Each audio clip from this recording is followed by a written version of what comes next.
tidak pernah tidak pernah menjelekkan partai manapun, tidak pernah menjelekkan ketua apapun. Saya berjalan sendiri membentuk partai saya yang saya hormati dan sayangi, yang bernama Partai Demokrasi Indonesia Perjuangan. Surya Paloh memercik air di mukanya sendiri.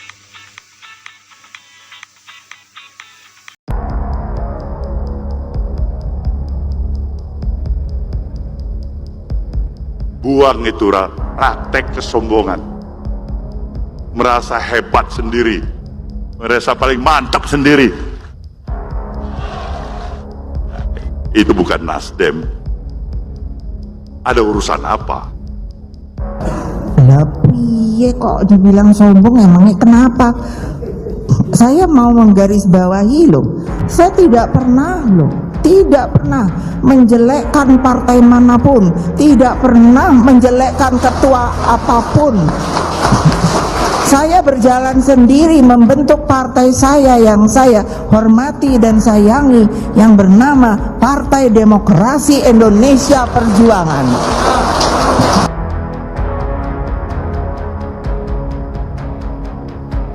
Bang Surya, saran saya, Anda kalau betul-betul mengaku dosa, maka Anda ceritakan dong kisah foto legendaris itu ketika Bang Surya dan teman-teman tadi ada Megawati, ada Joko Widodo, ada Yusuf Kala, ada Maruf Amin, ada Wiranto dan sebagainya tadi.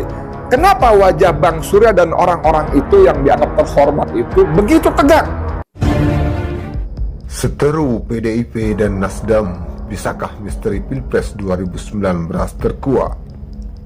Republik Merdeka.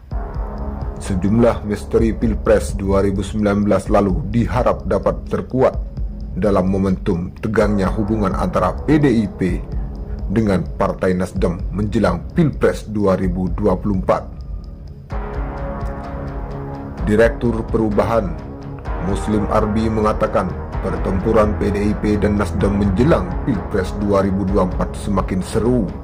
Bahkan perang antar dua partai koalisi pemerintah saat ini diibaratkan sebagai perang pubat, yakni perkara antara pasukan Majapahit melawan pasukan kerajaan Sunda. Saat Pilpres 2019, PDIP dan Nasdem adalah dua kekuatan koalisi yang dukung Jokowi Ma'ruf. Kini dua partai yang adalah koalisi dukung Jokowi itu pisah jalan dengan jagoannya masing-masing, ujar Muslim kepada kantor berita politik Ermon. Di mana kata Muslim, Nasdem bersama Partai Demokrat dan PKS telah menjagokan Anies Baswedan sebagai bakal calon presiden. Sedangkan PDIP telah mengusung Ganjar Pranowo sebagai baca pres. Meski demikian, antara PDIP dan Nasdem yang masih sama-sama koalisi dukung Jokowi itu kini saling berhadapan ibarat peperangan. PDIP berhadapan langsung dengan Nasdem. Pertempuran pun dikomandoi langsung oleh Jokowi, petugas partai yang didaulat oleh PDIP, katanya.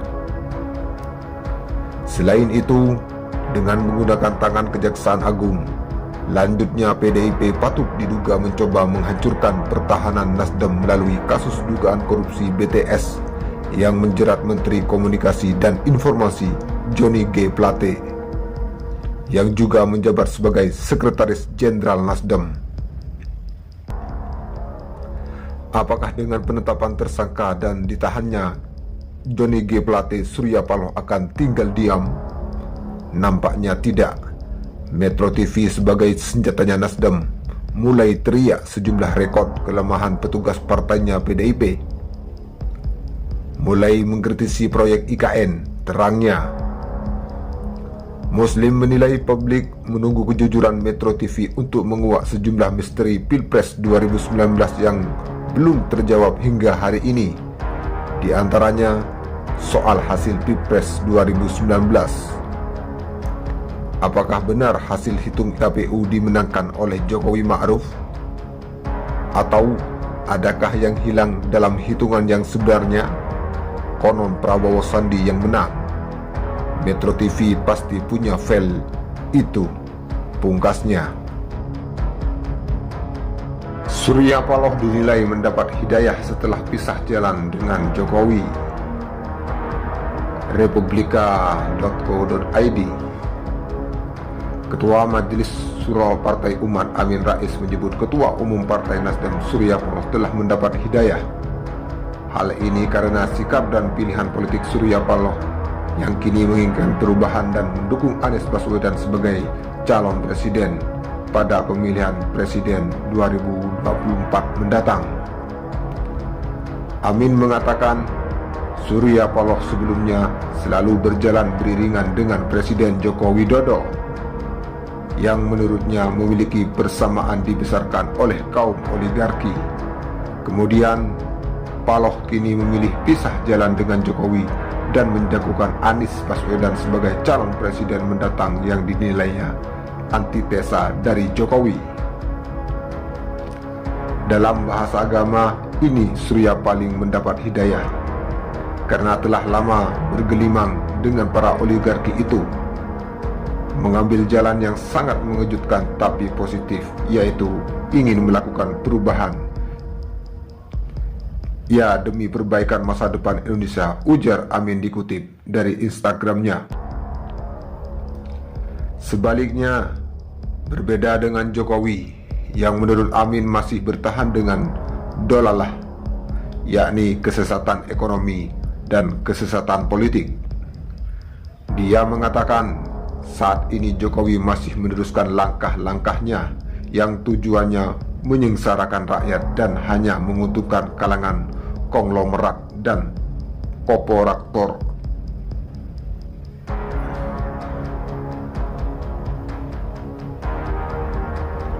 Mungkin dalam bahasa agama Jokowi bertahan dalam dolalah, semacam kesesatan, ya kesesatan politik, kesesatan ekonomi, mungkin juga kesesatan moral yang berakhir dengan robohnya demokrasi Indonesia, katanya.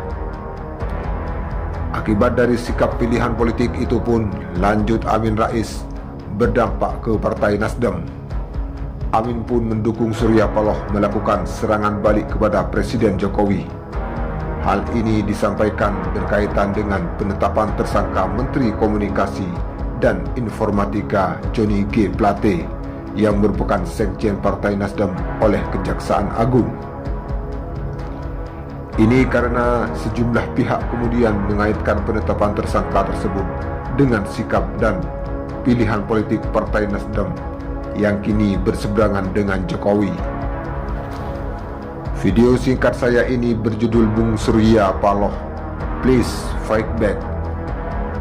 Jadi Bung Surya Paloh silakan bisa pukul balik, jangan hanya diam saja, kata Amin.